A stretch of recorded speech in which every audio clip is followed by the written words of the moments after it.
Dad, wouldn't it be easier to do this on the holodeck? You mean program some meaningless photons to fly around the room? Hardly. It's Christmas Eve, and we're going to do it right. What's so important about Christmas anyways? According to school, it's a part of an Earth religion nobody practices anymore. From what I've observed about Earth culture, humans have a unique bond with their heritage. While they may not practice religion as they did centuries ago, those traditions are still an important part of their heritage. You killed a tree? Now you're making it look silly. All part of the fun. Here, you work on that side. This brings back fond memories of my childhood. Dad would cut down a monstrous tree, tidy it up, and your uncle and I would haul it inside and decorate it with lights. Mom would cook this delicious meal with all the trimmings, and we'd exchange gifts. Gifts? Don't worry, I'm sure Santa has something up his sleeve for you. Santa? Oh, come on. Don't tell me they don't teach you kids about Santa Claus. Okay. Santa Claus is this big plump character who comes down the chimney on Christmas Eve to give good little girls and boys gifts. That's tonight. Chimney? I was always confused about that one myself.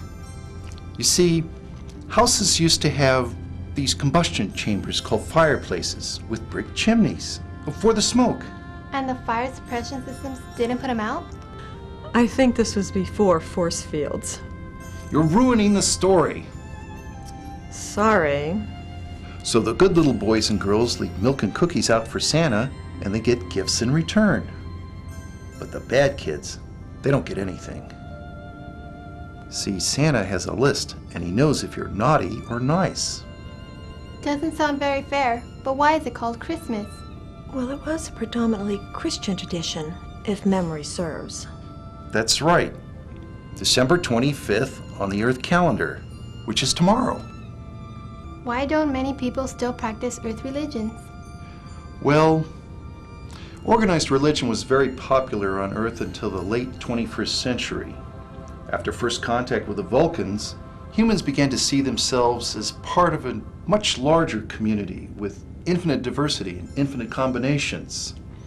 Some of Earth's religions were narrowly constructed around human experience. From what I've read, First Contact was a watershed event that united Earth. It helped start a unified spirituality based around many of the principles the Federation embodies today. Cultural stratification was nearly eliminated. Age-old rivalries were torn apart, and people began to look at the universe in terms of its possibilities, not its limitations. I've heard people refer to a single creator, while others, like the Bajorans, seem to worship non-corporeal beings. Well, that's what we mean by infinite diversity and infinite combinations. Now everyone is free to have their own beliefs and philosophy. People are encouraged to think for themselves and come to their own conclusions about life and the universe. You see, Trey, before First Contact and the Federation, Earth and Beta Z didn't have things like the Prime Directive. People were persecuted for being different. So then why do we honor a tradition that comes from such a biased past? It's like most things in life, Trey. We keep as much of the good as we can and reject the bad. In the case of Christmas, it's a holiday that's built around the family and being around the people you're close to. Those are good things, and that's why we're celebrating them now. And there are many others. Betazords have a custom at weddings where everyone goes naked to show their acceptance of the couple and to wish them well.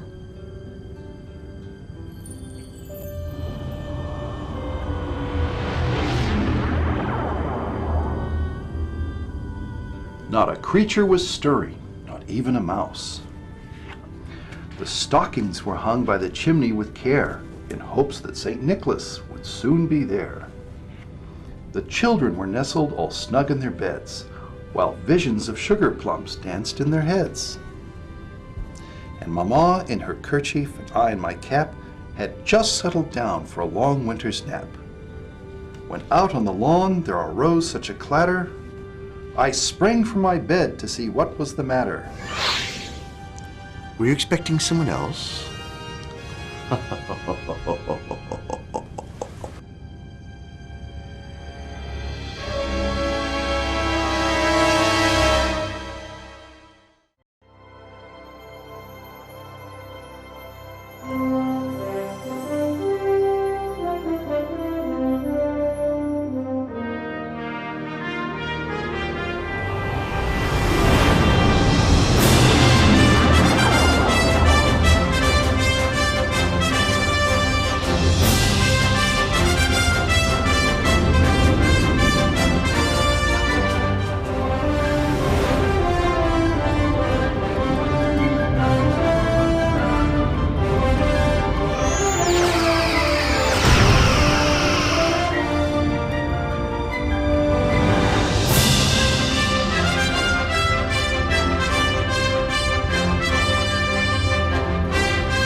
Captain, we picked up an unusual energy spike. Where, Ensign? On the station, Deck 82, Section 23, near the Commodore's quarters. Shelby to Knapp. Knapp here. Is everything all right, sir? Everything's fine. I'm just entertaining a few guests. Now that you mention it, those Christmas lights you rounded up for me may have a little electrical problem. Sorry, sir. We just picked up an unusual energy surge. Thanks for your concern. If you feel like stopping by after your shift, please do. I have a feeling it's going to be an interesting evening. I'll do that, sir. Excelsior out. 10.2 seconds. Your sensors are improving, Ian. So what brings you to this neck of the woods, Q? Oh, we've been keeping an eye on things here. I was fascinated by your little show of cultural heritage. I couldn't help myself, really. I've read about you, Mr. Q. Oh, please. Call me Santa. It's the only chance I get to dress to impress, you know. If you're omnipotent, then you can't exist in every place at the same time? And every moment in time as well. Does that make him a god? Hardly. I went and worshiped him for a year on Brysa. Oh, you wound me, Counselor. The Q didn't create this universe, Trey. That's one of the necessary conditions for God. In most definitions of the Creator, God is referred to as the unmoved mover, the creator of everything that has no creator of its own. Not to mention, God could be a man, a woman, an it, or them. Really, Counselor, I think you'd better elaborate for the other simpletons in the room. Well, think about it. If Q here can manifest itself as a man, or woman, or three-headed serpent, the unmoved mover would have to be able to do the same as well. Well, I'm not disputing that notion, my dear. Your interpretation's a rather enlightened one. For a humanoid.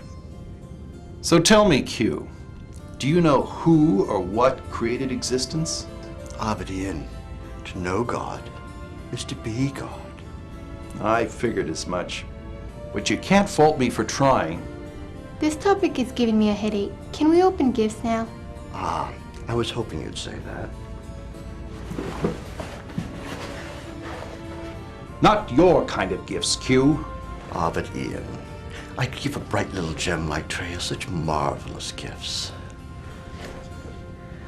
Time travel, perhaps? Clairvoyance, maybe. That's enough, Q. Giving someone as inexperienced as Traya such powers would be reckless, Q. I know the Continuum would never allow that. People like you are always spoiling my fun, Myra. It always amuses me how the Q put on an aura of being the bad boys of the galaxy. But in the end, their charter is the same as Starfleet's, and their conscience just as clean. Whatever do you mean? You protect the universe, and you're probably the only species to do it in an unbiased way. Unbiased? How can we possibly be unbiased when we're omniscient? We almost locked away humanity when they were about to make their next great leap into the unknown. Farpoint Station ring a bell, anybody? How do you explain that? You may be of biased opinion, but your actions are anything but biased. The Galaxy Police always looking out for the welfare of the universe. Galactic peacekeepers? Whatever happened to, we hate those meddling Q. Sometimes we do. But it's hard to hate someone when you know they're basically harmless. Care for some eggnog, Q? Please, make it strong.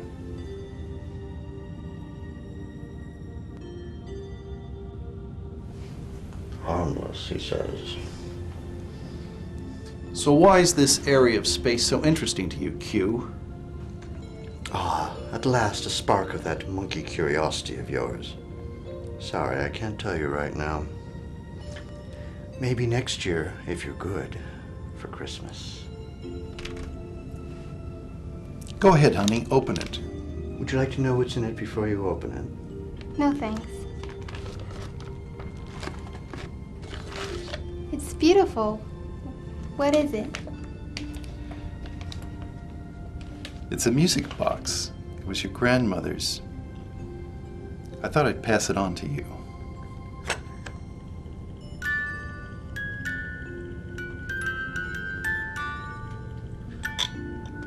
Thanks, Dad. Well, as fun as this has all been, I suppose I should go check on the Borg. They're on the verge of discovering a wormhole to the Andromeda Galaxy. And you know what a headache that would be. We'll be here if you need any help. As if I'd need help. Merry Christmas to all, and to all a good night. Oh, please, just go already.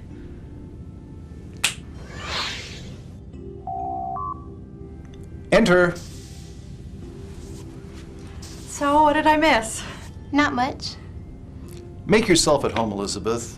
I was just about to start reading The Night Before Christmas. Do I have time to pour a drink? Think I'll join you.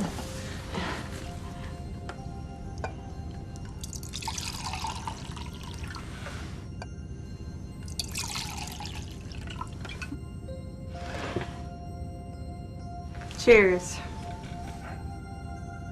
'Twas the night before Christmas, when all through the house not a creature was stirring, not even a mouse.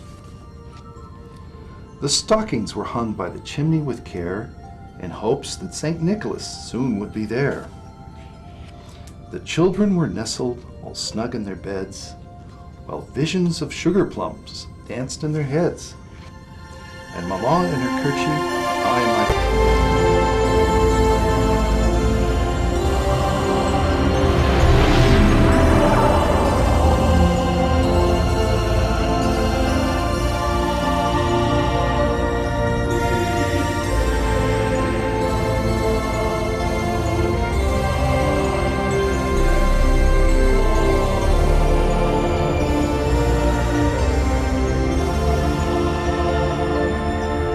Ho, ho, ho.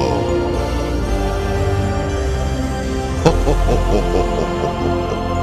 Ho, ho, ho, ho, ho, ho, ho, ho.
Ho, ho, ho, ho, ho.